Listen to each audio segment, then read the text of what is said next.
Zach Polanski's appearance yesterday morning on television had the air of political street theatre, mischievous, provocative, and timed with an instinctive feeling for spectacle. He's not merely flirting with contesting Keir Starmer's Holborn and St Pancras seat, he is performing the idea. And in a climate where the Prime Minister's national ratings have collapsed and Labour's left flank has become porous, such performances matter. They activate discontent, they shape media mood, and they give form to anxieties already brewing in Starmer's parliamentary base.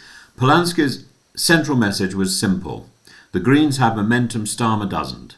Their poll rating has doubled since he became leader in September, now hitting 17% in YouGov, a figure that would have been dismissed as fantastical only a year ago. His description of himself as an eco-populist was not a throwaway line but a deliberate framing. Anger, redistribution, climate, all channeled into a coherent political identity. And the fact that Lloyd Russell Moyle has already defected gives his pitch a further sheen of credibility. But Polanski's real theatre lay in the line everyone will remember that he's very tempted to take down the Prime Minister personally. It was delivered with a grin, but the politics beneath it is cold and serious. A YouGov model last month already projected a Green win in Holborn and St Pancras. Starmer's majority fell from 27,700 to 11,500, despite Labour polling almost 40% nationally.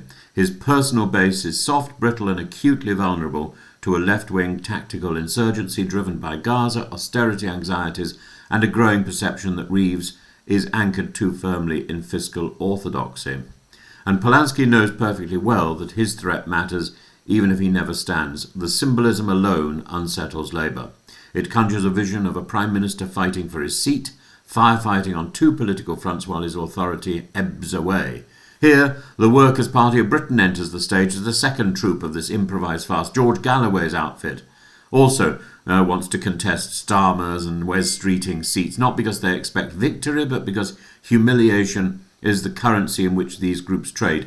They are doctrinaire, marginal, but strategically disruptive. They intend to siphon off just enough left-wing voters to embarrass Labour and claim ideological vindication. And while their prospects are vanishingly small, their presence deepens the impression of a fragmented left, a dispirited base, and a Labour leadership unable to command loyalty from its own ideological hinterland. And then you've got Jeremy Corbyn, and you've got the other collection of disgruntled leftists gathering around the Islington central London base. Starmer's seat is already under attack, as is Wes Streeting's. Yet the absurdity needs to be kept in proportion. It is as premature to speak of Polanski unseating Starmer as it is to imagine Nigel Farage sweeping into Downing Street in 2028. A week is a long time in politics. We shouldn't not imagine these things, but we shouldn't take them too seriously. They're good for a 10-minute thought experiment, rather like I conduct on a regular basis here. 4 years is geological time. Governments rise, fall, recover, implode, reinvent themselves in that time.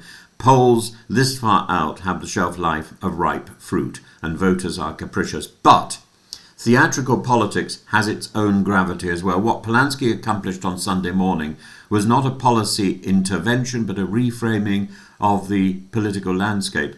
He cast Labour as defensive, reactive, and ideologically adrift. He placed the Greens in the role of insurgents whose surge is a moral reaction to Starmer's triangulation. And he underscored with relish the possibility that the next general election may witness the unthinkable, a Prime Minister compelled to defend his seat against challengers from the left and the far left simultaneously. And whether he ultimately runs is frankly irrelevant. The point is that the performance landed. The point is that it left Starmer looking less secure, less invulnerable, and more aware that the political battlefield he faces is widening, not narrowing, and that in any seasoned book for any seasoned theatre-goer is how the second act begins, with a recap and a moment of anxiety. And that is what Polanski has provided, barely a year into Starmer's tenure.